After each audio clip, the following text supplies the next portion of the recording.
Um minuto. Passado um minuto para voltar a jogar. Já por ideia, o jogo vem como o crack do jogo, ou seja, uma coisa fácil de obter, mas que vai causar muitos problemas. Estou a ideia que é mesmo esse o termo, quase meio milhão de euros.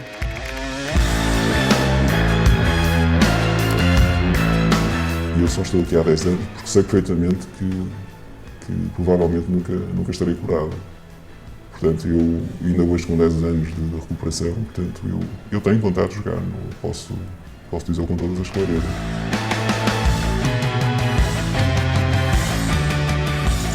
Começa cedo e fica para a vida o vício do jogo. A facilidade é esta. Entra-se num site de apostas e o primeiro passo é fazer uma inscrição, um registro de jogador. Eu fazia apostas desportivas e ganhei algum dinheiro e claro, depois fiquei entusiasmado e a partir daí comecei mais assiduamente a visitar esses tais sites de apostas online. Depois comecei a jogar também póquer online ou seja, comecei a experimentar um pouco de tudo, não é? O facto de eu ter ganho algum dinheiro inicialmente talvez não tenha despoltado esse interesse. Cada dia, cada semana que passava, perdia mais tempo junto do computador. É capaz de ganhar 3.000 euros ou 4.000 euros e gastar 5 ou 6. E depois leva-nos a usar dinheiro que não é nosso, não é? E a contrair muitas dívidas. A vergonha e o medo de ser olhado de lado não permitem mostrar a cara desta história. Uma história de quem começou cedo demais a entrar no vício do jogo online. E não é caso único. Os jovens cada vez mais cedo se envolvem no meio do jogo, a partir dos 5, 6, 7 anos, o jogo nos computadores, seja aqueles jogos mais simples, seja já jogos online. Há uma série de jogos de demonstração, gratuitos, virtuais, que ensinam a jogar a dinheiro para quando tiverem depois a idade legal para jogar, e isso pode ser perigoso. Um perigo que passa ao lado de algumas pessoas. Paulo Rebelo é apostador profissional. Estuda cada encontro em que aposta ao pormenor. Divide o tempo entre Madrid e Londres e faz apostas desportivas. Para ganhar, está claro, e não só. Mas mesmo naqueles casos em que não conseguimos ganhar dinheiro, a experiência em si é positiva. Olha, golo. Agora vamos ver quanto é que conseguimos ganhar com isto. Nós ganhamos 500 euros com este jogo. Okay? Qualquer que seja o resultado. Nesta altura, a aposta está a entrar. Temos 500 euros, qualquer que seja o resultado. Olha, posso pôr aqui. Ok? Se o Braga ganhar, ganhamos 500 euros. Se o Braga ganhar, se o Braga der a volta, ganhamos 500 euros. Se o jogo ficar empatado, ganhamos 500 euros. Ao todo o risco total, acho cerca de 8.000. Cerca de 8.000.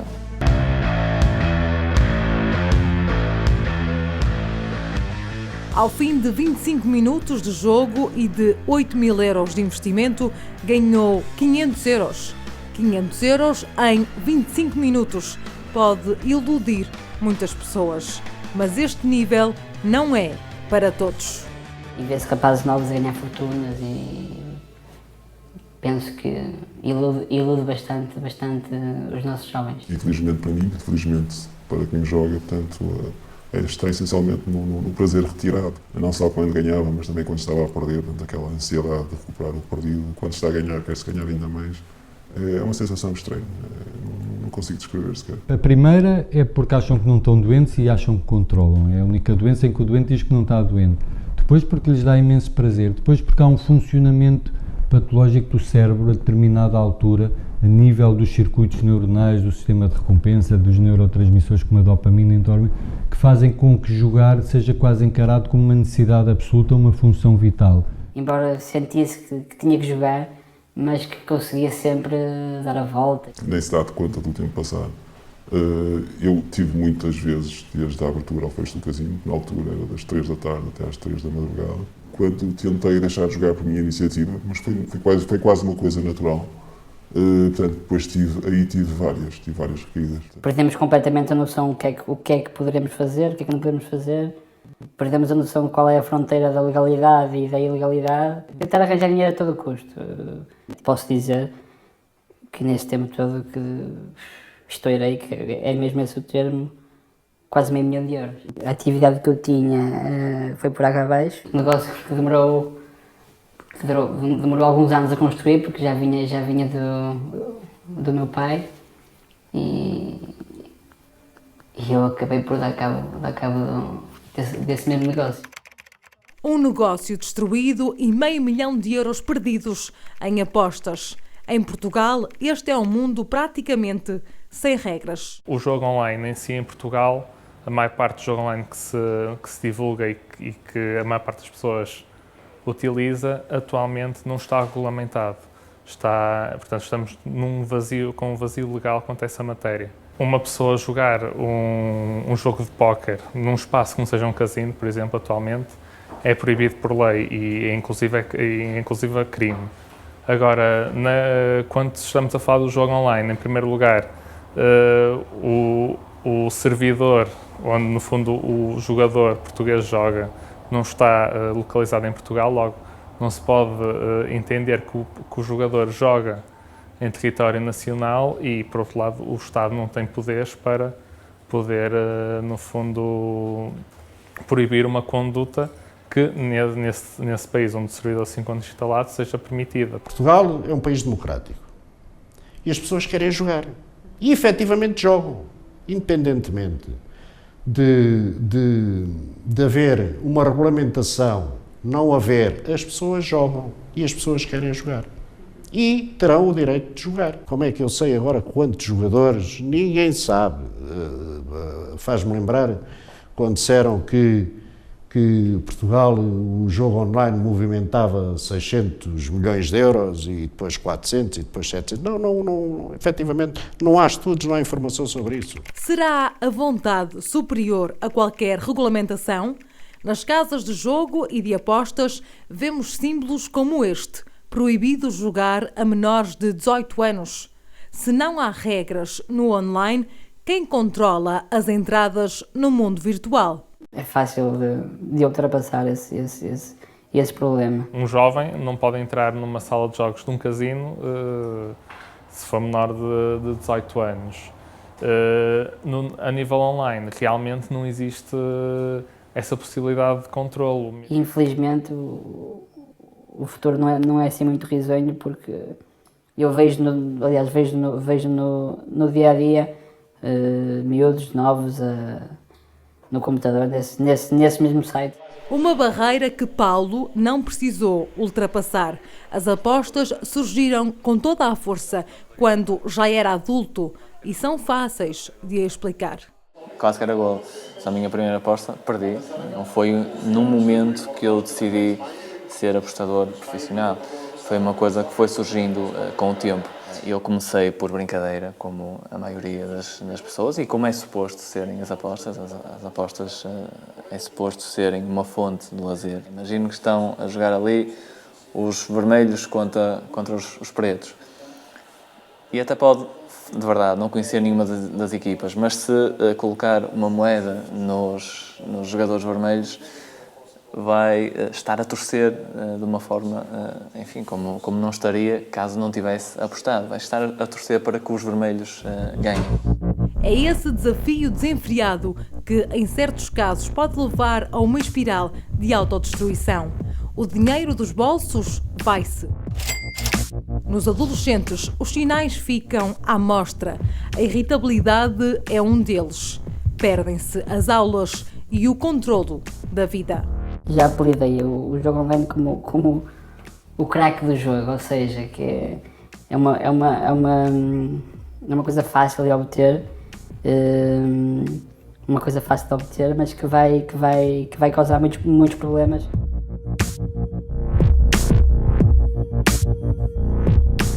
E é de longe, e vários estudos apontam nesse sentido, a adição com maior taxa de suicídio.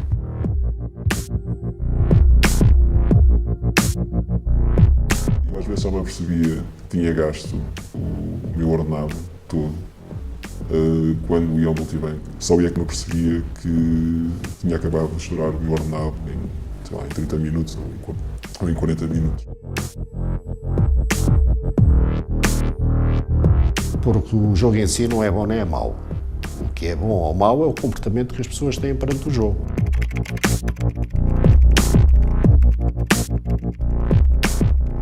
E são muitos os comportamentos que trazem mal-estar. Não é tão comum falar-se em vício do jogo como se fala, por exemplo, do da droga. Em termos clínicos, é uma doença, uma adição. O primeiro passo que fiz foi ir às casas todas em que estava registrado e auto-excluir-me, bloquear-me, em que me torna impossível tornar a haver alguma conta. E não posso ter dinheiro, não tenho cartões, não tenho conta bancária. Segundo um estudo publicado em Portugal em 2009, um estudo encomendado pela Santa Casa da Misericórdia, apresenta 400 mil jogadores em risco e 16 mil que já, portanto 16 mil viciados no jogo. Portanto, esse é um estudo feito para Portugal, o único. Estas reuniões, poucas pessoas sabem que eu as frequento, portanto, sabem os meus familiares, os meus familiares, portanto, diretos, portanto, os meus pais, portanto, um amigo ou dois amigos mais chegados, e não faço questão de dizer a mais ninguém, portanto, no emprego nem pensar. Portanto, sei que é algo, é um assunto muito, enfim, muito sensível, portanto, as pessoas não aceitam bem um jogador, não é? Para tratar desse assunto sensível, o Governo anunciou que até ao final deste ano seria elaborada uma lei destinada a regular o jogo online e até avançou com a ideia de criar uma entidade nacional reguladora do jogo. Até à data, mais nada se ouviu. Uma lei mais restritiva, que não abra o mercado do jogo online a todo e qualquer operador, será sempre melhor do ponto de vista da segurança das pessoas e dos jovens do que uma lei no extremo oposto que abra indiscriminadamente o mercado do jogo online a todo e qualquer operador. Na prática, o que acontece é que a maior parte dos apostadores portugueses escolhe outros sites, portanto, casas de apostas que não estão sediadas em Portugal para fazer as suas apostas. Portanto, julgo que é essa realidade que o Estado pretende regular ao criar esta lei. Nós, apostadores portugueses, até achamos justos que parte do rendimento que advém da nossa atividade fique em Portugal e não, como agora, vá para outros países, para os países onde estão sediadas as casas de apostas. Tem-se verificado, não só em Portugal, mas noutros Estados-membros, de uma necessidade de regulamentação, às vezes até comunitária, não só a nível nacional, destas matérias relacionadas com o jogo online, porque realmente é um vazio legal, não é só aqui, mas também noutros Estados. Não existe grande regulamentação destes casos. Não existem leis 100% seguras. Acredito que o Governo faça o melhor possível para salvaguardar os jovens e os consumidores.